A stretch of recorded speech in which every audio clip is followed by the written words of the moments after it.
Okay, so this video is one that I wanted to make for fucking years. Well, only 1 year. But I had it planned for a long time. But then my laptop shut down, so I had to restart it, do my plan over again. And I started my plan 2 or 3 days ago. By plan, I mean script. So I'm probably just gonna, this video is gonna be part one. The next video is going to be part two. It's about why Vegeta was never really great to begin with. Vegeta's character from Dragon Ball. I think his name should be Begita, because sometimes his name is spelled Begita or Begeta. And it sounds better because it also makes more sense because Vegeta's always begging. He begged Nappa to do something to go to Earth with him. He begged Goku to join him before their fight started. He also begged Krillin to kill him or give him a fatal blow on Namek. And he begged Dende to heal him. He was probably off screen begging Frieza to show him mercy when he was working for Frieza. That's probably what happened a lot. That's probably the truth. I used to be a Vegeta fan ever since I was a kid, but I'm more mature now. I still act like a kid sometimes, from time to time, but I understand the truth of Vegeta's character.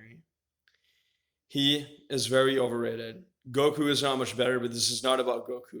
Goku sucks, but that's a different topic. So let's just talk about Vegeta instead. Let's just talk about his fighting career first. He was pretty overrated and not that great to begin with at all. Whether it be the Saiyan Saga or the pre-Saiyan Saga, or even the Namek Saga. We all love the Namek Saga Vegeta. I think his only plus point was that he didn't show mercy to an opponent. He didn't give an opponent the opportunity to transform. Well, he did against Sauron, but he knew that he was stronger than Sauron at that time.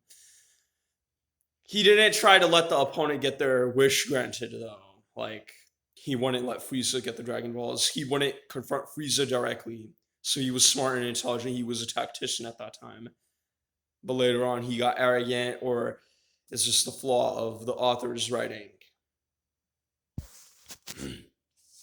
From the start of DBZ in the Saiyan Saga, you already know what the fuck happened, but people didn't analyze it enough, so let me analyze it instead and bring out the other facts.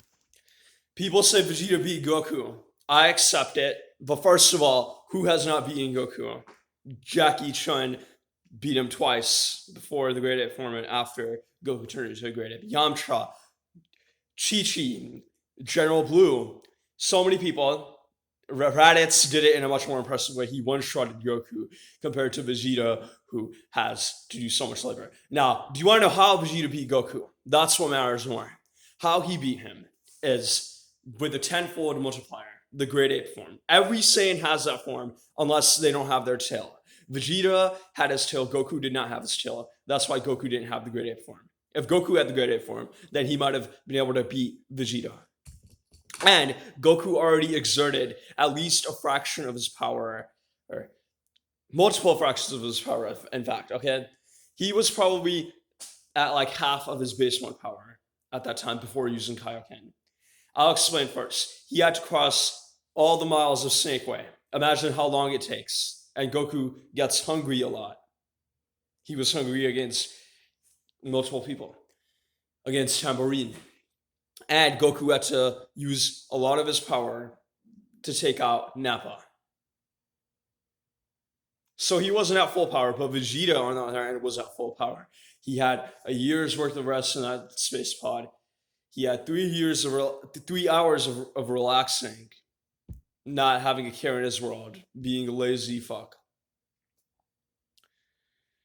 Now, Goku did use the Kaioken against Vegeta. That's true. But the difference between Kaioken and Great Ape is that Great Ape is something you're born with, that you have from your genetics, genetic freaks, okay? But Goku using Kaioken is much more fair because he worked hard for Kaioken. He trained for months to get the Kaioken, and he limited himself to only having the times 2 multiplier or the times 3 multiplier. He did use times 3, but that came with a drawback. Vegeta was born with the tail, so it's not fair to have him use that great ape form. Still, even if we give him that win, it doesn't change the fact that it's not impressive. It doesn't matter. And as much as all the disdain and hatred I have for the character of Krillin will be meaningless because at the end of the day, no matter how much Krillin sucks, he was the one who was the last man standing. He had Vegeta at his mercy. Vegeta lost to Krillin. He may have beaten Goku. Okay, he didn't lose to Krillin, but like, he wasn't able to defend himself. The fight between Krillin and Vegeta did not like begin. It should have begun, and Krillin should have killed Vegeta so that Vegeta wouldn't have to live on to face further humiliation in the future. He had Vegeta at his mercy. Still, even though Vegeta smacked Krillin around a couple of times, it doesn't change the fact that Krillin was the last man standing with the sword in his hand, and he could have killed Vegeta, but he showed him mercy. Maybe that's the reason why on Planet Namek, Vegeta just settled for taking the Dragon Ball and left Krillin alive after Zoro died. Because he knows that he owes Krillin. And if you think that that's the only bad thing that happened before Planet Namek, that Krillin had Vegeta's life in his grasp, then you should pay attention to the manga, the DBZ Kai anime, even in the dubbed. When Raditz arrives and he says that him and the other Saiyans, that means including Vegeta and Nappa, could use Goku's help in conquering this new planet. That's the reason why he came to Earth, to get Goku to help him. That's why. Not because Goku's time on Earth should be over by now. And that means that Vegeta indirectly accepts that he does not have the power to take down the beings on this unnamed planet. He would lose to them. So it's not just the Frieza Force, it's not just Goku, it's not just Piccolo that were better than Vegeta, but it was this random Frieza Force that was better than Vegeta. I mean the beings on this random planet that were also tougher than Vegeta. So there are multiple aliens in the universe of DBZ, the galaxy that they are in, that Vegeta does not have much of a chance against. During the earlier episodes of the Namek arc, Vegeta landed on a planet in Frieza's empire to recover from his injuries. And people over there kept on gossiping about him, and they were insulting him behind his back. None of them dared to say it in front of his face, except for his rival Kui, who's probably tougher than Vegeta was in the Saiyan Saga.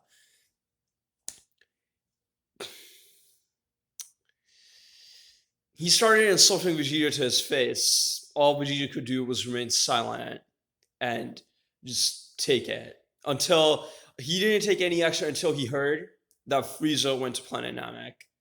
Then he took the initiative, and what he did was just run away from Kui and go to a space pod instead of fighting Kui.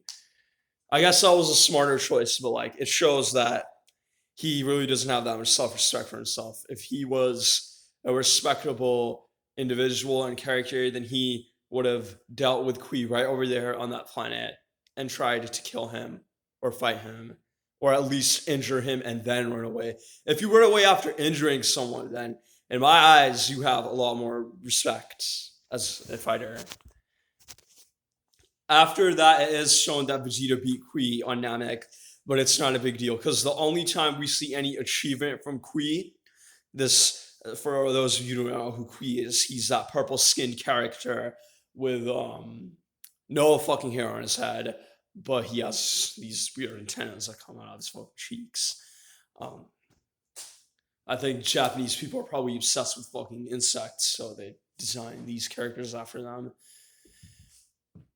The only time we see any achievements from Kui is in a filler episode, which I think was a really good episode, by the way.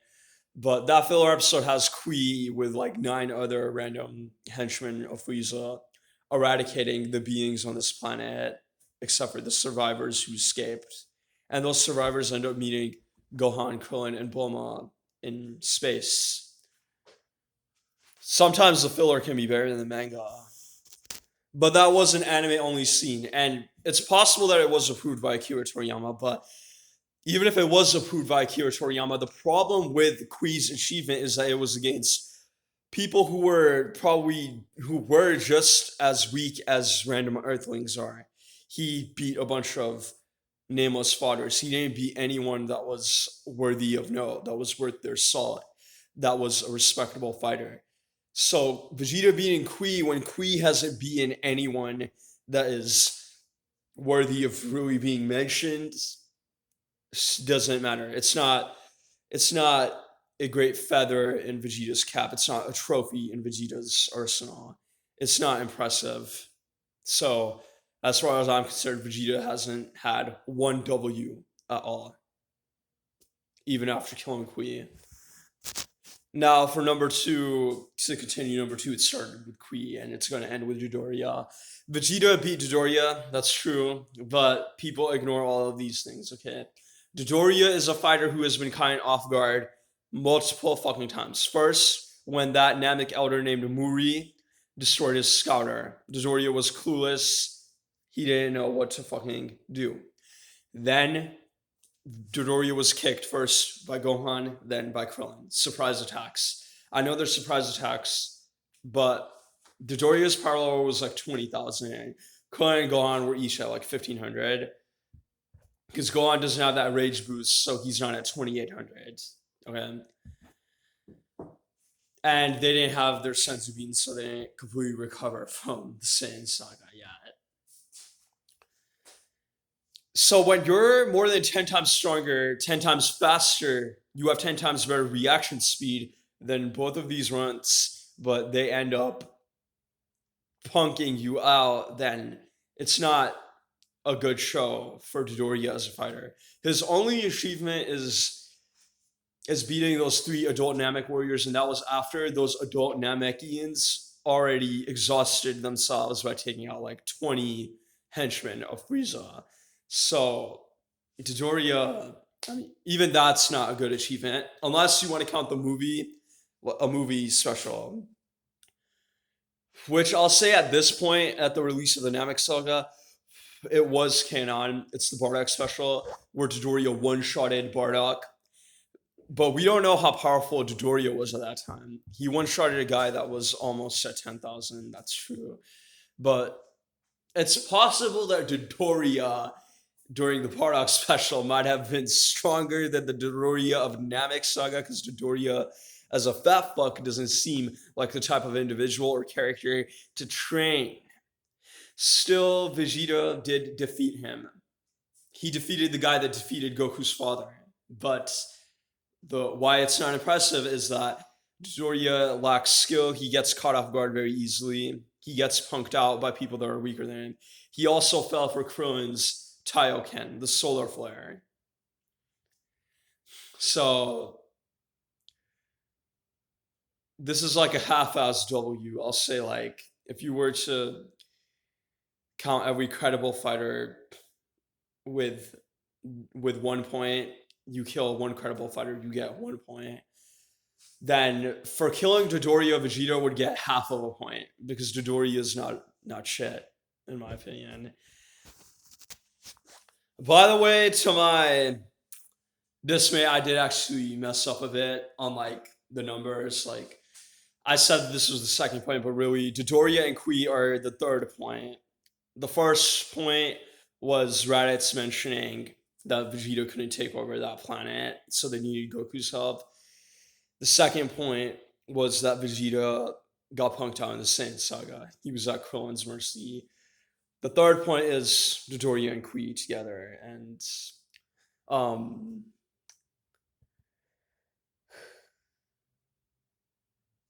one of the partial points that wasn't a full point was that Vegeta didn't even try to confront Kui or any of the people that were talking shit about him on that planet where he recovered from his injuries.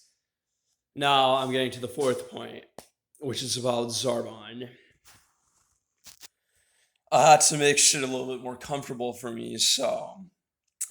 Okay, so when Vegeta confronted a real threat in the form of Zarbon, then. A fucking insect is coming.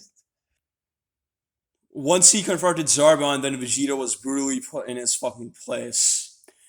There's more to that because if Zarbon didn't save Vegeta's life by dragging him to a fucking healing chamber, then Vegeta would have died right then and there. Your favorite fucking cartoon character would have been killed if Zarbon did not save his life. And what makes me kind of mad is that Vegeta fans, if I tell them that Zarbon is better than Vegeta, then those Vegeta fans will be quoting me and say, Zarbon better than Vegeta? They'd be typing fucking emojis all the time over there. But none of them consider the facts at all. It's clear that Zarbon is better than Vegeta. Who lost more on screen, Zarbon or Vegeta? Vegeta did. Zarbon only lost once. If it wasn't for Zarbon, then Vegeta wouldn't be alive. Zarbon saved Vegeta's life, but Vegeta never ever saved Zarbon's fucking life. Zarbon doesn't have unfair powers like the Great Ape form or Zenkai boosts. He only has one transformation that only increases his power by a fraction, and that's more believable than the Super Saiyan form. It's more fair than the Great Ape form, which is a believable transformation. You forget that Zarbon saving Vegeta's life, dragging him to the healing chamber, kind of saved Dragon Ball Z as a series. If Zarbon let Vegeta die over there, then the Ginyu Force would have landed with their new scouters. Without help from Goku or Vegeta, well, technically, even if Goku landed, still without Vegeta's help, Goku, Krillin, and Gohan all would have been beaten and killed. Okay?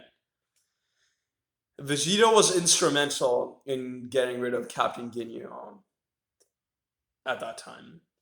But I'll get to that later. But this fourth point is about how Zarbon's contribution is underrated. Zarbon is the reason why Vegeta is able to live on and impregnate Bulma with Trunks. Zarbon is the reason why Vegeta has success later on. Zarbon saved Vegeta's fucking life. Vegeta fans owe Zarbon. If you like Vegeta, then you cannot have hatred for Zarbon at all. You don't have the fucking right to have hatred for Zarbon. Fifth point to talk about the rematch that he had with Zarbon. Let me get to this first. In the first fight where Zarbon won, Vegeta's loss was longer. It was stretched out. The fight was longer. More importance was given to him getting his butt kicked. In the second fight where Vegeta won, it was a short fight. There wasn't that much emphasis. There was not that much importance. It wasn't a stretched out battle. Toriyama, the author, and whichever animators that worked in the anime didn't try to stretch it out. It was just like, here it is, then it's done. We saw Vegeta losing more than we saw him winning. Okay? And that loss is greater in quality than his victory. His victory isn't given that much importance. Also, when he got his Zenkai boost, he actually failed to surpass Zarbon. It's true. Let me explain, okay? Vegeta needed to resort to throwing dust in Zarbon's eyes. Zarbon can't sense any ki or energy. He can't sense power levels, but Vegeta can. Then after that, Vegeta stabbed him in the back by punching him, hitting him in the back, blindsiding him. Because he can't face Zarbon face to face in front of him fairly like a real man, with honor, with integrity, with self-respect for himself. Although this was a smart decision and I do praise Vegeta for it, it also shows the fact that his power was not greater than Zarbon's at that time. Zarbon had better strength and speed, but he still lost to Vegeta for certain reasons. Okay, Plot is one of the reasons, but the fact is that once dust was thrown into his eyes, then that moment of Zarbon's weakness and advantage for Vegeta was taken fully by Vegeta. He inflicted so much pain on Zarbon that Zarbon would not be at its full power anymore. If Zarbon probably didn't even eat anything, he didn't drink anything after the first fight. So let's say that Monster Zarbon starts off at like maybe a power level of 28,000 or 29,000. Vegeta with his Zenkai boost starts off at maybe he technically should be at 30,000, but like, you know what, it's debatable. I think Zarbon would have been at 34,000 and Vegeta would be at 31,000 because he wasted energy to get to the Ginyu Force and he didn't have anything to eat. So him being at the whatever the power levels were, let me just start all over. If Zarbon was a 10 after the first fight, then he had to fly all the way to Frieza's camp, decreasing his power to 9.5. Then he has to fly back to the location of his battle with Vegeta to recover Vegeta's body, and adding the extra weight of carrying a guy that's like 150 pounds with you, going back, then his power decreases to 8.5. After that, he has to chase Vegeta because Vegeta ran away, so his power decreased to maybe 8.0. Okay? So Zarbon would be at 80% of his full power before the second fight even begins. Yet he's still able to meet Vegeta blow for blow, match him, hold his own, until Vegeta uses the dust.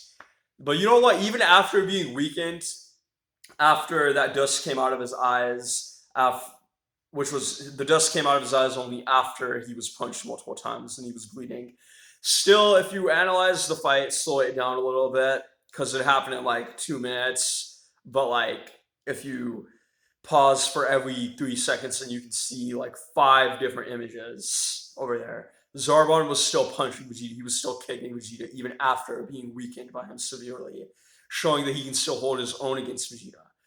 That fight was a lot more impressive for Zarbon, in my opinion, than it was for Vegeta. Still, Vegeta took Zarbon out, but now it's made irrelevant because you introduce multiple new people, the Ginyu Force, that are stronger than Zarbon, who was stronger than Vegeta. So Vegeta is left in the wayside again. To end the 5th fucking point, Zarbon was dealing with Vegeta blow for fucking blow, matching him. And yes, Vegeta killed him, but this is really bad for Vegeta's character development. This is how he returns the favor. This is how he treats the man that spared his life, that saved his life. This is how he pays him back, by ending his own life.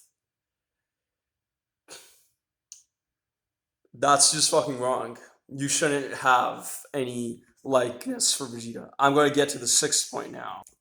I don't want to repeat myself, but in the 6th point, of course, Raccoon gave Vegeta the beatdown of a lifetime. A beatdown that no one's going to forget. And that was followed up by a short fight with Jace. The manga and the anime both differ from this. In the anime, the fight was actually pretty long. It lasted more than an episode. In the manga, it didn't last that long, but still, in both the manga and the anime, Jace was able to wound Vegeta with his punches, able to make Vegeta bleed on the lips. That's really impressive for Jace, not for Vegeta, considering the type of shit that Jace has been through. In the anime, Jace tackled Vegeta and body slammed him against the wall because their fight started outdoors in the anime, but then it got indoors in the second round. Towards the end of the episode, they started fighting inside Frieza's spaceship in his camp, and then their fight again went outdoors after that. It seemed like Jace had the upper hand and was winning. One of the reasons I give Jace more brownie points over here than Vegeta, this is about Vegeta's fighting career, so it matters, is because Jace already had his stamina and energy reservoirs taxed out.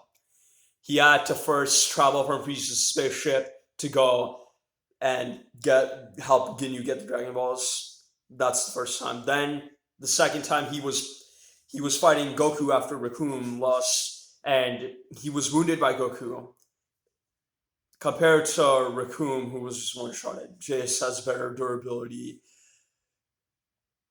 And if Vegeta couldn't beat Raccoon, then he certainly wouldn't be able to pin Jace. Then Jace had to go back to Frieza's spaceship to inform Ginyu. After that, Jace had to go back to the site where the Ginyu Force fought to have Ginyu confront Goku. Then, when Ginyu stole Goku's body, then Jace made another trip back to the spaceship. 5 times Jace exerted portions and fractions of his fucking power. He was not at his full power when he fought Vegeta. But Vegeta gets his Zenkai boost, he gets to do that. And still, another reason is because Vegeta was able to go toe-to-toe with First Form Frieza. Yet Jace was able to make Vegeta bleed and Frieza was not.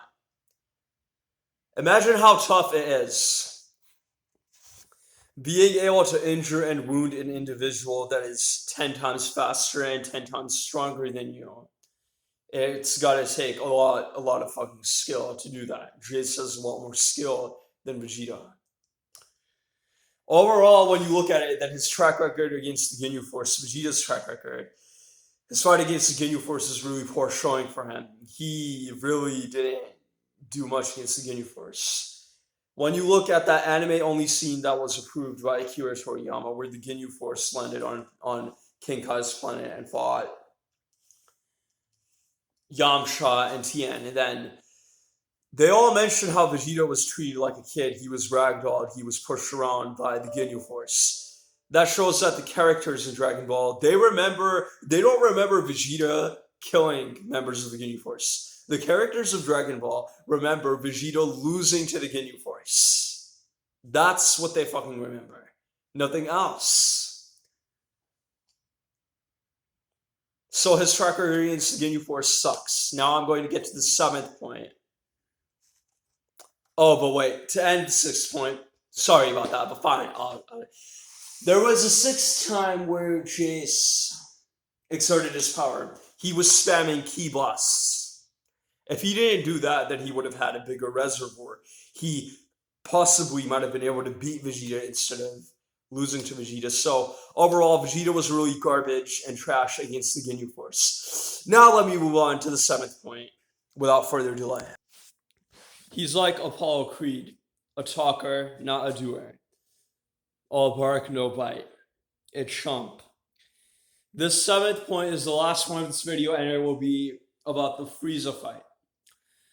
I'll give you all this, Vegeta fans and myself included, that he was able to hold his own against the first form Frieza, the earliest form, which was the weakest form, at a point where Krillin and Gohan were not able to. Everybody else was weaker. Frieza was like at 530,000. It really makes no sense how Vegeta was able to do that, but still, he held his own. He stood his ground. It was impressive. Good job. But it doesn't matter. If you analyze the entire Frieza fight until Goku goes Super Saiyan, then Vegeta, among these 5 characters, Piccolo, Krillin, Gohan, Goku, and Vegeta. Vegeta actually did the worst. He had the least success. Okay? Once Frieza transformed, then he just sat back on the sidelines, crawling, squirming, peeing his pants like a coward, not doing anything, just watching like a mere spectator and a bystander. It was really pathetic. He said, "We're all doomed. We're all doomed." People get so psyched